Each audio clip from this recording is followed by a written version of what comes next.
Thank you so much for having me here today. I will start by saying that I am very happy to share the story about this place that's pictured on your screen right now.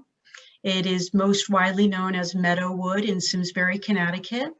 And I want to start by saying that this is not, I have no connection to this property, no ancestral relationships. I also did not conduct the primary research. But I am honored to share the information because I think this is an important story and a very important historic place. And so what I really hope is that others are going to continue the research in the future and sharing it.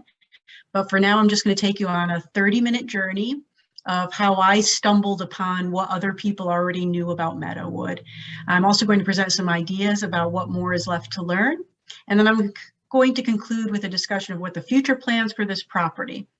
I also was asked to talk a little bit about SHPO's programs. So I'm going to sprinkle that through the presentation, but I'm happy to answer any questions at the end of it. So my involvement with Meadowood began in 2017. We were moving our offices from one building to another, and I came across the gray box pictured in the upper left-hand corner of your screen. And if you can't read the label on there, it's pretty faded, but what was clear to me is it said MLK. And I think for anybody, when you see those three letters, there is only one person that comes to mind. And I just thought, what is this box in our office labeled M? What does this mean? And when I opened it up, I found this, for me, a treasure trove of reports, newspaper articles, photographs, and other pieces of information describing the use of migrant labor in the Connecticut tobacco industry. So, for the folks at the Historical Society, as you know, tobacco was an important crop in Connecticut since European settlement, but it was the invention of the highly desirable shade tobacco that resulted in the crop becoming the state's leading agricultural commodity by 1910. The production of shade tobacco is fairly labor intensive, and coupled with the labor shortages that were brought about by World War I, Connecticut growers were forced to recruit employees from greater and greater distances. Although local recruitment continued, thousands of workers would arrive during the summers from the Caribbean and the southern United States. Meadowood specifically was farmed by the Cullman brothers, or Culbro Tobacco, and it would students would come here to work for the summers, mostly from Morehouse College, because the owners of Culbro Tobacco had forged a relationship with the Urban League and created this relationship. It was in 1916 that the first group of students from Morehouse College arrived to work harvesting tobacco, and the arrangement continued in kind of a less formal way for about 2 decades. It was just really a work program. It was not until the terms of the employment would become very reliable during World War II, when the labor pool once again was reduced, that the large tobacco corporations started creating a wholly dependent labor force by providing food, housing, transportation, as well as residences within camps or a plantation style setup. With this change, the formal recruitment program of high school and college students, both men and women from southern states, was really solidified. And the most notable of all these students, of course, is Dr. Martin Luther King Jr. The story of these students and Dr. King remained largely forgotten until 1992, when King's papers were published. And this is not to say that it was not that it was a wholly unknown story, because Dr. King had talked about it. A number of people who worked with him had shared the stories of working with him. It's just that it was not a widely known, published, or discussed part of his life. And what's even more important is the influence that it had on his life was not well understood. In the publication of the papers, you can read Dr. King describe in his own words the experience of living in a segregated state. The papers include 5 letters that he wrote home during the summer of 1944. In those letters, you can imagine a young and impressionable Dr. King with short phrases that give insight into his experience. We go to any place we want, and we sit anywhere we want to. You can make inferences about what these words meant. I never thought that a person of my race could eat anywhere, but we ate in one of the finest restaurants in Hartford. History is largely interpretation, but fortunately, Dr. King expressed this profound impact of the time in Connecticut in his own words. In his application to Crozier Theological Seminary in 1948, there is the question, give your personal reasons for the decision to study for the gospel ministry. And he responds, my call to the ministry was quite different from most explanations I've heard. This decision came about in the summer of 1944, when I felt an inescapable urge to serve society. In short, I felt a sense of responsibility, which I could not escape. Summer of 44 is his time in Connecticut. 4 years later, he writes this application, and it is clear that that period of time had an impact on him and led him to the ministry. But for me, his autobiography provides a more emotional indication of how profoundly he was affected. Although not an autobiography in the traditional sense, because it was published posthumously in 1998, it is based on his memoirs, speeches, interviews he gave to reporters, as well as interviews the author did with his family and friends, and other written documents that King had left behind. So there is a lot of direct quotes that go into making up this autobiography, but specific to Meadowood is the last paragraph of the very first chapter, which reads, after that summer in Connecticut, it was a bitter feeling going back to segregation. It was hard to understand why I could ride wherever I pleased on the train from New York to Washington, and then had to change to a Jim Crow car at the nation's capital in order to continue the trip to Atlanta. The first time that I was seated behind a curtain in a dining car, I felt as if the curtain had been dropped on my selfhood. I could never adjust to the separate waiting rooms, separate eating places, separate restrooms, partly because the separate was always unequal, and partly because the very idea of separation did something to my sense of dignity and self-respect. It is rare in history where you can point to the defining moments of a person's life.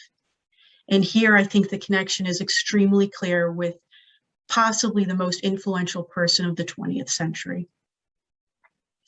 After the publication of his autobiography and his papers, the Simsbury Historical Society has continued to do or started a very extensive research project. Local high school students also produced the very highly praised short documentary that's pictured here about King's time in Simsbury. And if you haven't seen it, I guarantee you it is far better than today's presentation and is just excellent. And I would encourage you to take a look at it.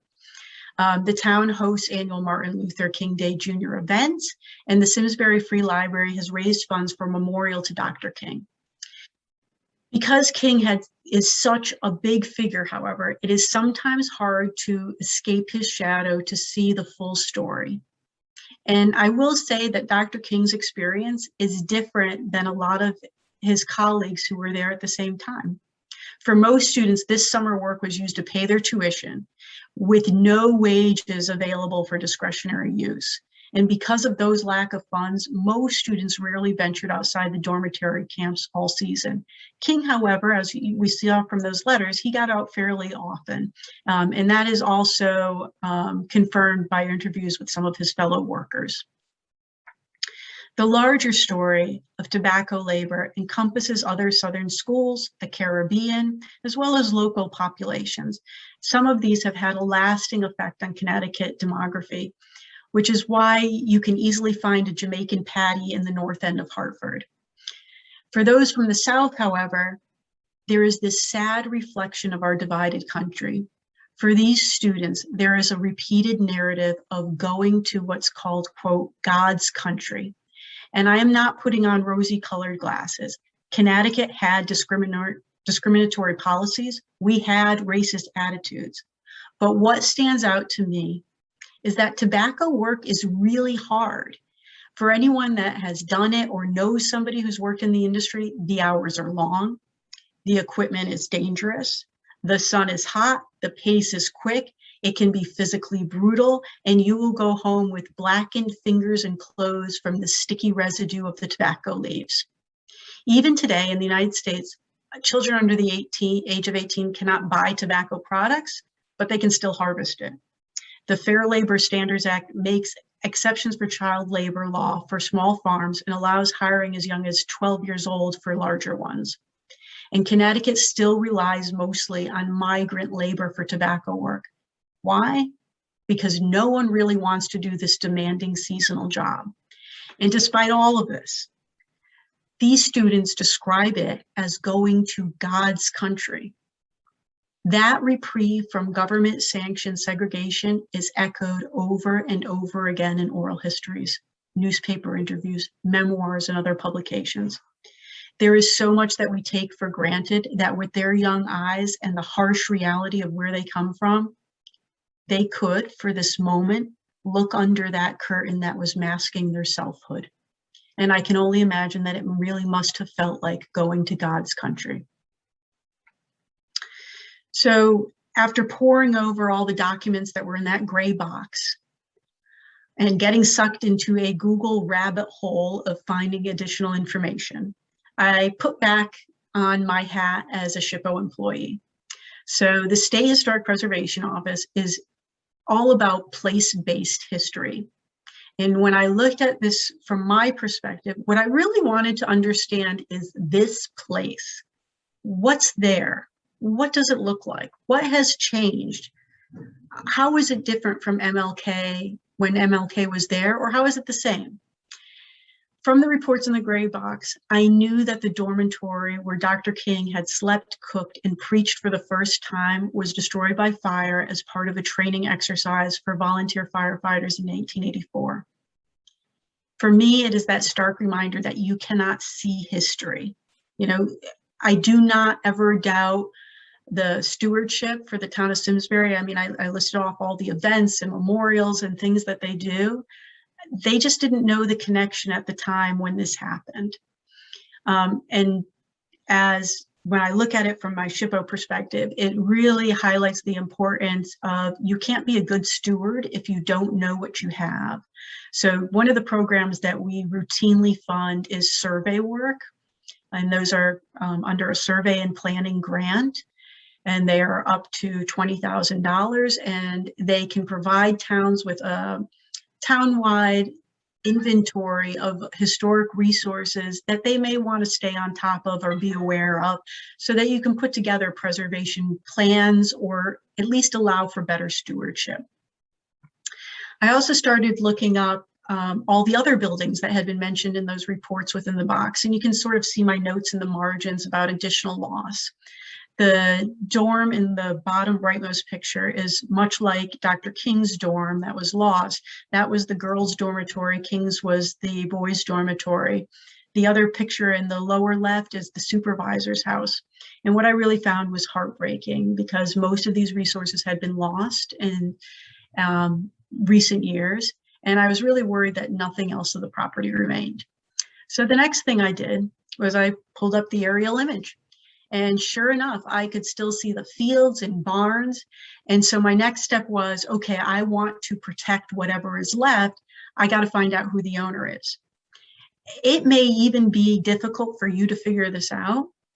But I wanted to call this owner, tell them about all the preservation opportunities, incentives that our office has, that other nonprofits have available, and how can we help preserve this memory. But when I went to the town's website, what I saw was the map below the aerial. It's almost hard to believe those are the same places. And what I immediately knew is that there was a proposed subdivision here. It was a fully approved, planned subdivision. Fortunately or unfortunately, with the decline in the housing market, the developers were not able to move the project forward. But having this fully approved subdivision, you know, in the books meant that it was a threat. It was a real threat that this could happen. So I'm going to take a little aside here, because, you know, while a lot of what people know about SHPO is understanding it from an incentive and kind of technical guidance and advice approach, what I mostly do within the office is what's called the regulatory program. So in addition to the tax credits, the grants, the incentive programs for preservation, we are a regulatory agency. Our office was created under the National Historic Preservation Act, which is why we receive a portion of federal funding every year to exist. And I put up these sections of the preamble to that act because I think they summarize a lot of the lengthy text. Basically what it says is that historic places are important, they are in public trust, and that we should save them for future generations. The framework set up in this act defines all of the work of our office, and one part of it is called Section 106. Section 106 is the implementing regulations for review. Any project that has federal involvement through permitting, funding, approvals, authorizations, they are sent to our office so that we can evaluate the project effect on historic resources. We try to avoid effect, minimize the effects, and if we can't do either, we mitigate them. And while most of our work occurs within Section 106, there's other federal laws such as the National Environmental Policy Act, to which Connecticut has a little mini version called the Connecticut Environmental Policy Act, which protects both natural and cultural resources. Between these two laws, our office reviews about 2,000 to 3,000 projects a year. And when I said that the threat to Meadowood was real, I know that for a fact because of our office experience. We actually reviewed the 2009 subdivision. And preservation within legislation is very different than how it's practiced within the nonprofit world. So I will add, in addition to this project where Meadowood is, when I say the threats were real, even if the housing market was still in a downturn, just down the road where the girls' dormitory is located, across the street was a 26 megawatt photovoltaic generation facility. It now covers 150 acres of former tobacco fields.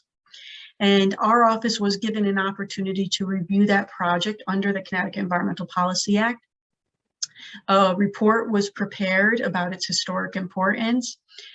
Initially, the project proponent wanted to demolish all 5 tobacco barns on the property. And although these were not the barns or fields specifically associated with King, they were part of the larger Morehouse College experience where students lived and worked. So at our urging, our office, with community support through the Policy Act, plans were prepared to redesign the solar field so that the barns could be maintained. And when the lease ended with the solar facility, the fields could return back to agricultural use. So it's, a way our office works in preservation that I think people are less aware of, but it's through that legislative component.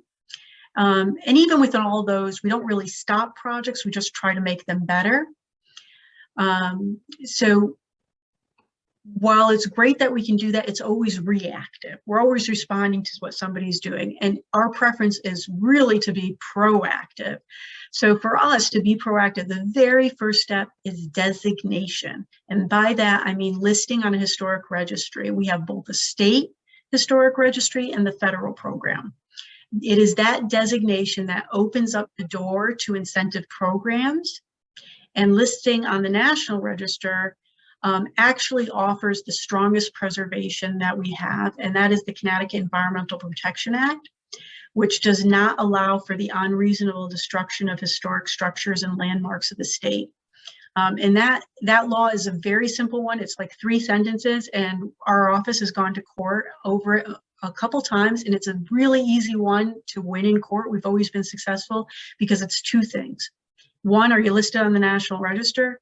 And 2, is there a reasonable alternative to what's being proposed? And that usually is true. So from my perspective, with these laws and tools in mind, I want to move back to the story so you can understand. For me, the next step that I saw was being most important was the need to list on the National Register. And under that umbrella, I applied for a grant for that listing to not only identify and honor, but also to help protect this story and these properties moving forward. So in addition to Dr. King, there are other significant voices in the civil rights movement that are said to have worked in these fields, including Mahalia Jackson, Arthur Ashe, and possibly Thurgood Marshall.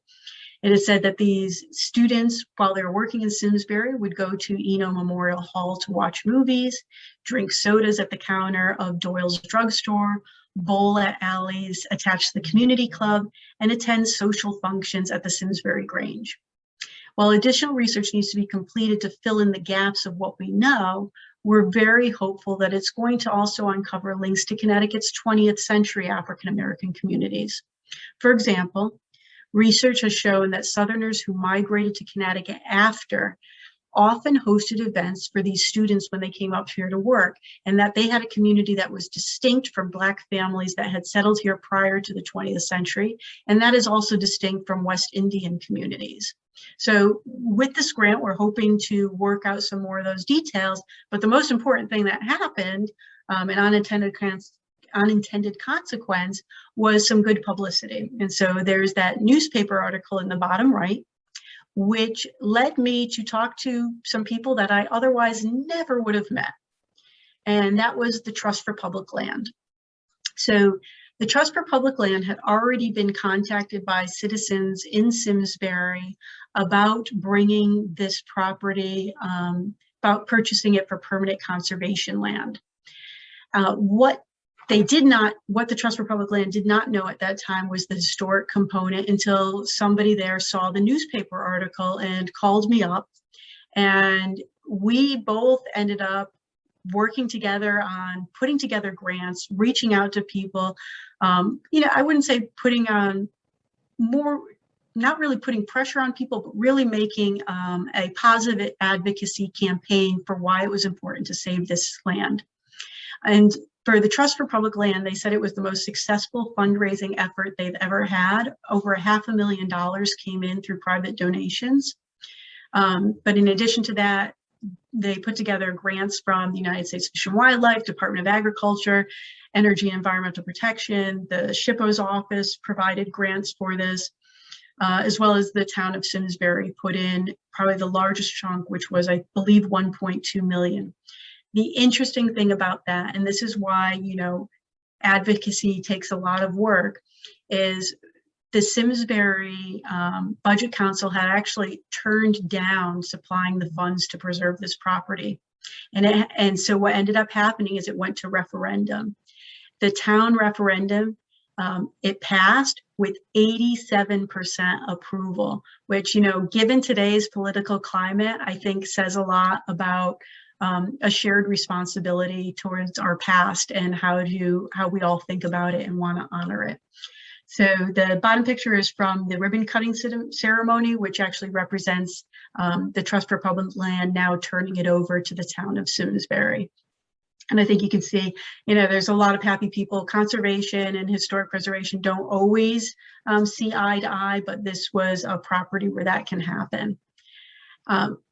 But I work for the government, and grants take a long time. And throughout this process and all the bureaucracy, there was continued loss. So we did lose some more barns just through decay and some storm events. And so there was an immediate race to stabilize and preserve what was left. So at the end of last year, the town of Simsbury did an emergency stabilization with their own funds. They had now returned to SHPO for a long-term rehabilitation plan for the properties. And for our office, we work kind of there's two components there. So we have grants that are for the soft costs. Those are survey and planning grants. So it can have an architect or a historic architect or engineer put together basically the designs and specifications for the project that you need done, or identify your critical needs. And then we have what's called a historic restoration fund grant, and that's up to $200,000 to actually do the capital improvement project. So, right now the town, because it is also what's called a certified local government, it is a commitment that they've made to preservation. They were able to get $20,000 for us for free. They don't have to match it. And we were able to actually match it with another one of our grants. So they have $40,000 to do this complete design and specifications project for these barns. It really just takes somebody who's willing to shepherd things through the project, and I think they have some people there who are committed. But certainly this is something any town or interested party could do.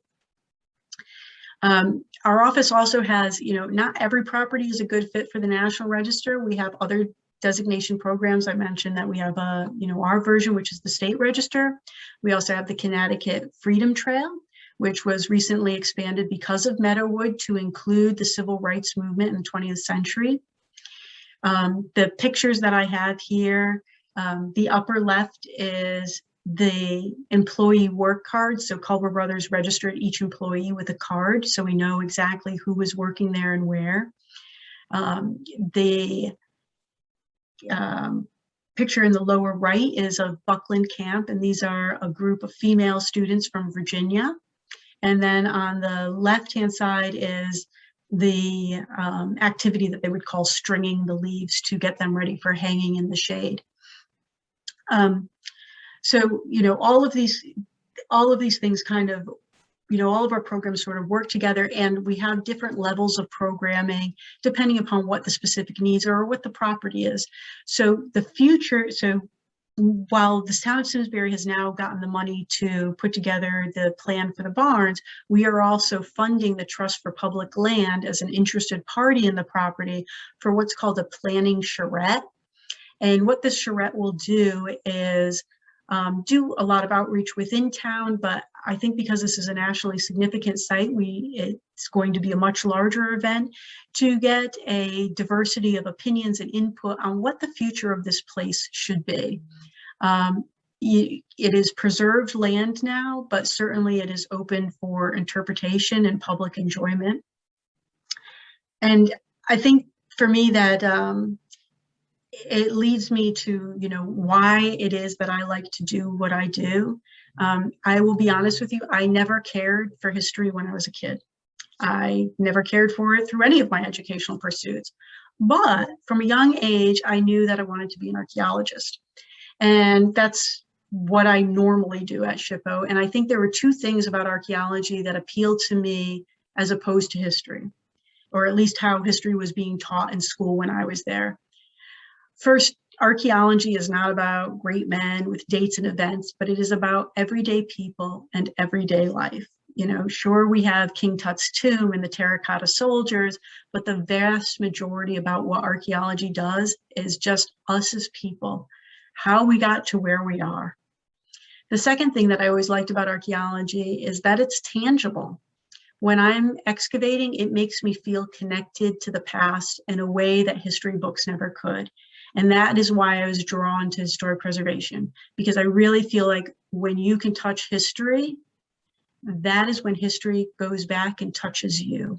And there is a sense, when you are within these barns, in that upper left-hand picture, that is the kind of the signatures all these students left behind. The interior walls of all these barns is covered with their names, where they're from, the years that they were there. It is that tangible piece. So while, the magnitude of Dr. King is certainly hard to escape, you recognize how many lives were touched when you walk in that barn and you see just the walls filled with these names and places.